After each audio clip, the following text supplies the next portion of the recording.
Hey, welcome back. Andrew Finney here. The jobs report we all heard about is missing some crucial details. We were led to believe that it was better than it is, but it's not. We'll talk about why coming up. As always, timestamps and resources are linked in the description below this video because I value your time and you already know why you're here.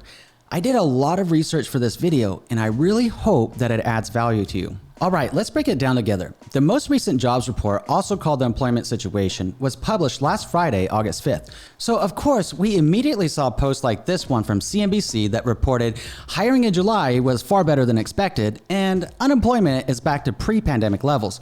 But is it really, or was it just smoke and mirrors designed to give us hope? All right, let me explain where I'm going with this and why there's more to the story than we were told and how it might impact us in the coming months. Then I'll tie it down to how it could potentially affect the housing market and the US economy by the end of this year. Okay, so let's address the elephant in the room. Yes, what we heard, technically speaking, is correct. 528,000 jobs were created and the unemployment rate did drop to 3.5%. Based on how the numbers were used and based on how it was calculated.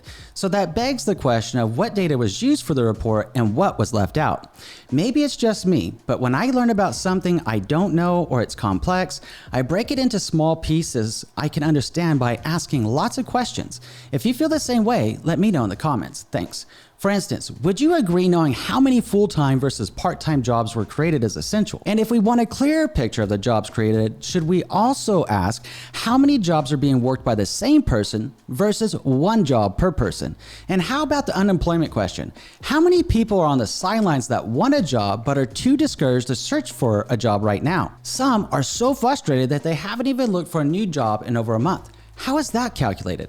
Now, perhaps my personal favorite question here, what data makes the report and what gets cut like that year I didn't make the team? But that's a different story for maybe another time. To answer these questions and more, we turn to this report by MBS Highway published Monday, August 8th.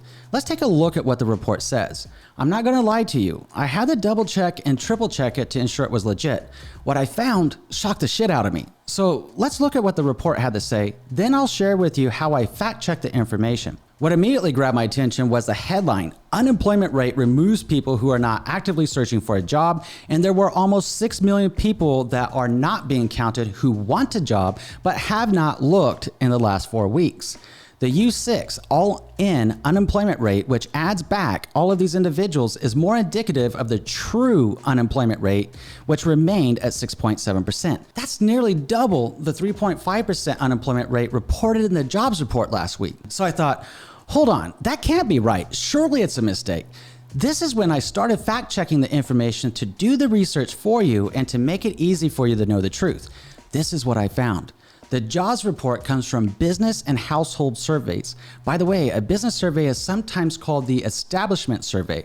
Honestly, I'd never heard of the business survey or the household survey before, so I looked it up. Investopedia defines a business survey this way. Anyone on the payroll of a surveyed business during the reference week, including part-time workers and those on paid leave, is included in the count used to produce an estimate of total U.S. non-farm payrolls. But what about unemployed people? People trying to find a job or people working multiple jobs? How are they counted? How did the MBS Highway Report come up with 6 million people who weren't counted in the jobs report that would have otherwise been included in the unemployment rate? That's when I learned that that's why the household survey exists. Investopedia defines a household survey as the household survey is based on monthly interviews of 60,000 households conducted for the BLS by the U.S. Census Bureau. Survey participants are asked about their employment status during the week, including the 12th day of the month. I don't know about you, but for a report that major economic decisions are based on, such as Fed rate hikes, a phone call to 60,000 households doesn't seem like representative sample size to me. What about you? Tell me what you're thinking in the comment section. Thank you. The job report carries so much weight that Investopedia notes the report often moves financial markets and is used among other data by the Federal Reserve to assess the state of the economy and setting monetary policy. So it's kind of like an early warning sign of likely events to come. Given the report's significance, a survey of 60,000 households just doesn't seem right. So I dug deeper to verify if that's the truth. I found the answer on the U.S. Bureau of Labor Statistics, aka the BLS.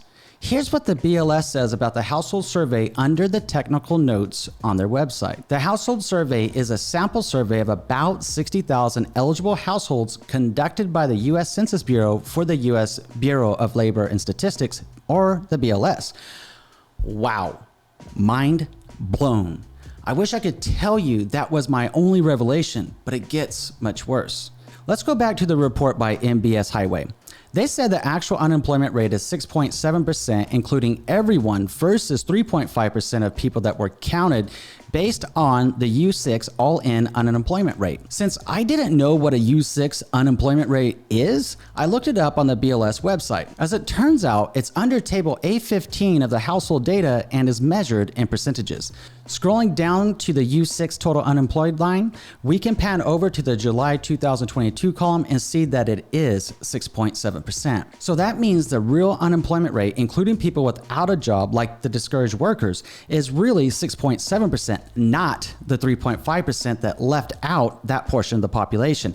That hurts. Like the real unemployment rate is nearly double what we were told isn't bad enough, it still gets worse. Let's talk about those 528,000 jobs created. The MBS Highway Report highlights the household survey also has a job loss or creation component, and it showed there were 179,000 job creations, which is a pretty big disparity from the headline number of 528,000 jobs. The household survey also showed that the labor force decreased by 63,000. I agree, that is a significant disparity. So where did 179,000 jobs versus 528,000 jobs come from? And what about the 63,000 people leaving the workforce? We can see both very quickly in the household data summary on table A underneath the employment status category. Scrolling down to the employed section, then panning over to June to July numbers, we see 179. Keep in mind, guys, that this chart is measured in the thousands. So you would take 179 multiplied by 1,000, and that equals 179,000 newly employed from June's report to July's report. But what about the 63,000 people that left the workforce? To find that, we scroll up just a little bit. We scroll up on the same table to the civilian labor force section and pan over the June to July 2022 numbers. We see a negative 63. So that's 63,000 people that had a job in June that didn't have a job in July. But what kind of jobs were created in July? I found that detail in the BLS jobs report posted on their website.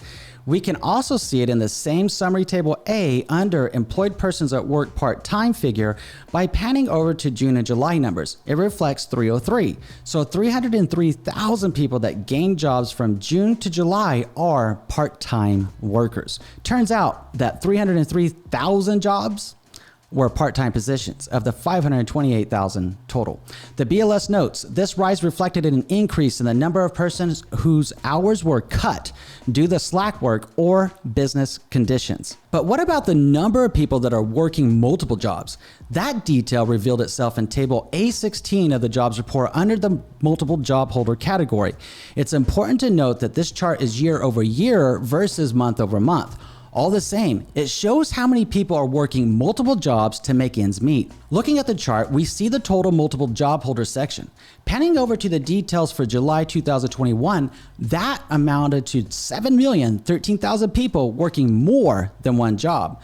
In July 2022, that figure jumped to 7,572,000 people. This chart is measured in the thousands, so we multiply the figures by 1,000 for the total amount. So if we take 7,572,000 and subtract it by 7,013,000, that equals 559,000 people. So that's 559,000 more people working more than one job to survive. I'd imagine that has a lot to do with the price of homes, inflation, and just how expensive things are these days. After reviewing the facts, we now know the jobs report was, at best, misrepresented and is a complete bust. But how might it impact us? Well, it seems likely that the popular economic trends are just smoke and mirrors designed to give us hope. Unfortunately, in this case, false hope. One thing none of us can hide from is the truth. Over the next few months, barring any significant changes, it seems highly probable that the facts will start ringing loudly by year end that we're in a recession.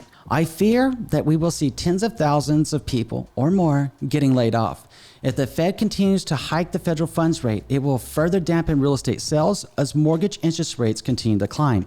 That will likely cause an uptick in the available homes for sale. As a result, we'll see the market shifting to a balanced real estate market and then begin flirting with the buyer's market. Of course, I might be wrong. In this case, I really hope that I am. But if I'm right from the information I'm sharing with you on my videos, then the time to prepare is now. Now, one way that we all know about, and it's always prudent anyways, is to save as much cash as possible. But with climbing inflation, the cost of everything, I know that can be hard. It is for me too. So another thing that you can do is to always think for yourself and look beyond what is said in headlines. Instead, take some time and dig into the details to think through well-informed decisions for the reasons important to you. If you're still watching right now, thank you so much. Let me know in the comments. Please let me know how I did in this video. Thank you. Okay, so maybe you're thinking through your options and wondering what you should do next. So click here to watch how the home buying process works, or click here to learn 5 effective strategies to sell your house. Either way, the choice is yours. I look forward to seeing you in the next video. Until then, I'm sending you positive vibes. Everything goes your way.